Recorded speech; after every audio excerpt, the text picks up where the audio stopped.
Sometimes a single conversation, just a few words, can completely change how you think about something you thought you understood.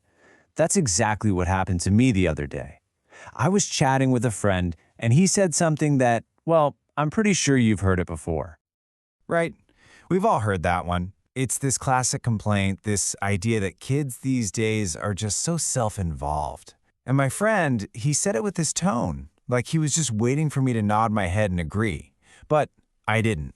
My response kind of threw him for a loop. Yeah. You can just picture the look on his face, right? Good for them? It sounds so wrong. I mean, it goes against everything we're taught about being selfless and putting others first. And honestly, that gut reaction, that feeling that what I said was just wrong, that's exactly why we need to talk about this. Now, I get why he was surprised. That one little word, selfish, it just carries so much baggage. So let's take a second and really pull that word apart. Let's rethink what it actually means. This is what we all think of, right? This is the definition that lives in our heads. We hear selfish and we immediately picture someone who just takes and takes, someone who couldn't care less about anybody else. And look, let's be super clear. That kind of behavior, that's not what we're talking about here. That is definitely a bad thing. But what if there's another side to it? So here's the controversial idea, the heart of it all.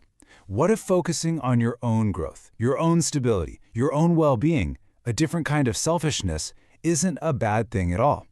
What if it's actually the essential first step to achieving anything important in your life? And here's the kicker. That success isn't just for you. Your strength, your stability, your resources, those are the very things you need to actually make a difference for other people. It's a total paradox, isn't it? To be truly generous, you might have to start by being just a little bit selfish. And there is a perfect metaphor for this. It's an idea that makes this whole thing crystal clear. I've spent more than 40 years in aviation, and out of all the safety briefings I've heard, one instruction perfectly nails this entire philosophy. We've all heard this a million times, right? We kind of tune it out. But have you ever really stopped to think about how profound that order is? It's not a suggestion, it's a command. Put on your mask first. End of story. There's a life or death reason for that sequence. And this is the simple, brutal logic behind it. Putting your own mask on first isn't selfish, it's necessary. If you pass out from a lack of oxygen while trying to help your kid or the person next to you, you haven't just failed to help them. Oh no, you've just become a second victim. Securing your own air supply is the absolute prerequisite for helping anyone else.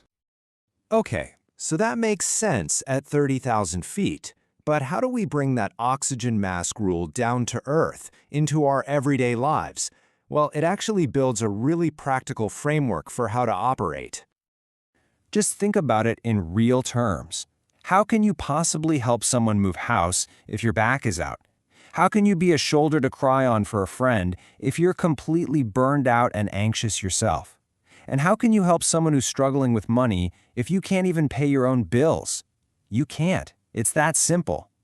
These things, your health, your sanity, your finances, they are your oxygen masks. It's like this. Imagine all your energy, your patience, your resources are water in a cup. If you just keep pouring and pouring for everyone else without ever stopping to refill your own, what happens? You run dry. And an empty cup isn't any good to anybody. I mean, you can have the kindest heart in the world. You can feel all the compassion there is to feel. But good intentions don't get the job done.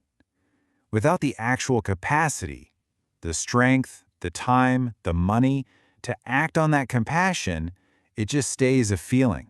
It doesn't turn into real help. So this is really important. We have to draw a very, very clear line in the sand. The healthy self-care we're talking about is a world away from the negative, greedy behavior we usually call selfish. They are not the same thing, not even close. So on one side, you've got self-absorption. That's all about taking. It's about hoarding things for yourself, a total disregard for others. But on the other side, you have this idea of healthy selfishness. And that's not about taking from others at all. It's about building yourself up. It's like tending to your own garden so that you have a huge harvest to share. And that right there is where this all comes together. See, this healthy selfishness, it's not the destination. It's the starting point. It's the solid ground you have to build before you can construct anything else, especially something as important as generosity. It just makes sense, right? Because when you've taken the time to build your own strength, you have the power to lift other people up. You're not struggling to stand yourself. When you're not constantly worried about your own survival, when you feel safe and secure, you have the emotional space to truly be there for someone else who's struggling. Your security can become their safe place. And when your own cup is full, when you've taken care of your own needs, you can give to others without feeling resentful, without keeping score. You give simply because you have an abundance to share. And that's really the big takeaway here. True, sustainable generosity isn't the opposite of self-care, it is the direct result of it. When you focus on building a strong, stable, and successful version of yourself, you're not being greedy. You are planting the seeds for a lifetime of genuine generosity. So, maybe that younger generation is onto something after all. The next time you feel that pull to help someone, just ask yourself this one simple question first.